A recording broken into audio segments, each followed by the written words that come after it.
দেবিদ্বারের SI ভূষণ টাকা ছাড়া একটা পাও ফেলে না, তো এ নিয়ে হাসনাত আব্দুল্লাহ কি বললো, তো চলুন শুনি। টাকা ছাড়া এক কদম পা ফেলে না। এখন দেবিদ্বারে এই ধরনের কার্যক্রম কোনোভাবে হইতে পারে না। এক্ষেত্রে হচ্ছে যেমন ওসির উনি আন্তরিক থাকলেও এখানে ওনার অফিসাররা বিভিন্ন ক্ষেত্রে আন্তরিক না। এখানে ওনার সেকেন্ড অফিসার হচ্ছে ফুললি করাপ্টেড। ওনার সেকেন্ড অফিসার, আপনার সেকেন্ড অফিসার ফুললি করাপ্টেড। টাকা ছাড়া কোনো, উনি হচ্ছেন পা চলে না। একজন আছে এসআই ভূষণ, টাকা ছাড়া এসআই ভূষণ নামে একজন আছে, টাকা ছাড়া কোনো ইয়া করে না, মানে একটা পা মুভ করে না।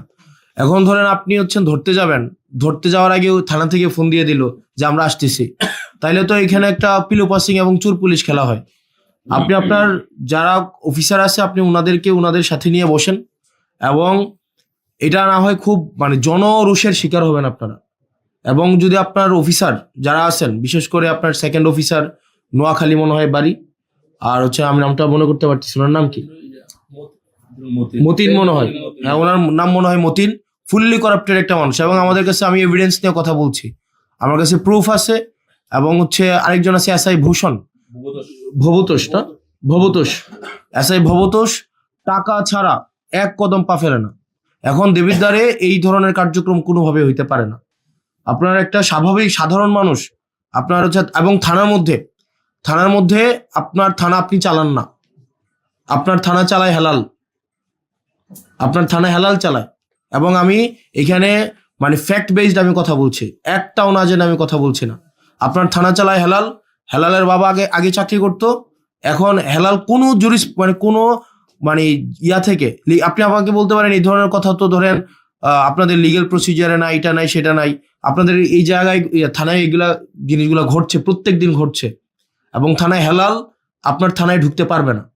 আজকের পর থেকে আপনার থানা চালাবেন আপনি, আপনার থানা আপনার আইন অনুযায়ী চলবে, এবং থানার যারা সদস্য তারা হচ্ছে আপনার যারা আইন শৃঙ্খলা বা পুলিশ আছেন, আপনার আন্ডারে যারা পুলিশ আছেন তারা হচ্ছে আপনার থানা চালাবে। এখন থানা যদি চালায় এমন জন যে পুলিশ না, যার হচ্ছে এখানে কোনো চাকরি নাই, সে যদি থানা চালায়, থানায় কোন মামলা রুজু হবে, কোন মামলা রুজু হবে না, কোনটা মামলা এজাহার ভুক্ত হবে, কোনটা এজাহার ভুক্ত হবে না, তারপরে হচ্ছে আপনি আমাকে বলতে পারেন যে না এগুলা হয় না, এগুলা উনার কাছ থেকে অ্যাপ্রুভাল নিয়ে, এটা মৌখিক একটা অ্যাপ্রুভাল নিয়ে তারপরে থানায় হচ্ছে ভুক্তভোগীরা যাইতে হয়। আমি আপনার কাছে যত সহজে যাইতে পারি, স্বাভাবিকভাবে একটা ভুক্তভোগী এভাবে যাইতে পারে না।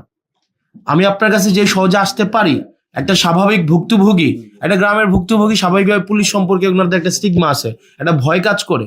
এটা একদিনে স্বাভাবিকভাবে যে পুলিশ মানে তারা চাচ্ছে তাদের ইমেজ রিগেইন করতে, মানুষের ফ্রেন্ডলি হইতে, এটা চেষ্টা করছে, এবং আমরা এটাকে অ্যাপ্রিসিয়েট করি।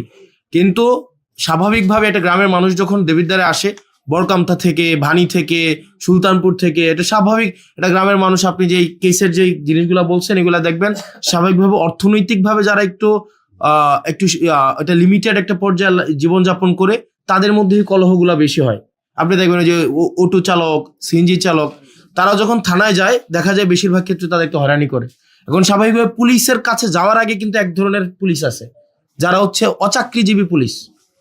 পুলিশের কাছে যাওয়ার আগে, এটা আপনি আপনার জায়গা থেকে এটা আপনি দেখবেন না, এটা যারা ভুক্তভোগী, আমি এটা গত একটা বছর, এটা আমার ব্যক্তিগত জায়গা থেকে, এবং এখানে সাংবাদিক আছে, একজন সাংবাদিক অস্বীকার করতে পারবে না, তারা এগুলো কথা বলে না, আপনারা অস্বীকার করতে পারবেন, এটা মানে এটা সত্য ঘটনা না, একজন সাংবাদিক অস্বীকার করতে পারবে না।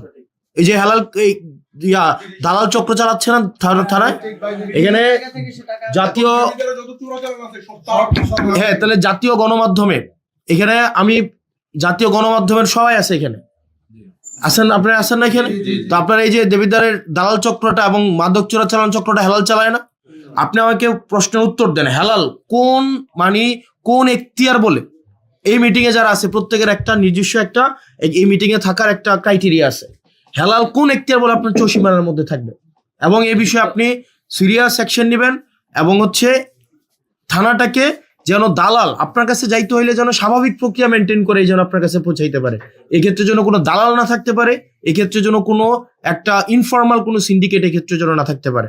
আপনার সাথে মানুষের সম্পর্ক হবে একদম ডিরেক্ট সম্পর্ক, যেটা লিগ্যাল সেই জায়গায় আপনি কোঅপারেট করবেন, যেটা ইলিগ্যাল সেক্ষেত্রে কারো কোঅপারেট করার আপনার প্রয়োজন নাই। আপনার জায়গা থেকে লিগ্যালি যেটা দরকার আপনি সেটা করবেন। আপনার এখানে দালাল চক্র দিয়ে আপনি ঘিরে আছেন, এবং আমরা চাই আপনাকে কোঅপারেট করতে, আমরা চাই এটা law and order situation restore হোক, আমরা চাই যাতে করে হচ্ছে প্রত্যেকটা মানুষ আপনার সেবাটা যেন যথাযথভাবে নিতে পারে, যাতে করে তারা ভোগান্তির শিকার না হয়। সেজন্য আমি প্রত্যাশা করি আপনি সেক্ষেত্রে যথাযথ ব্যবস্থা নেবেন।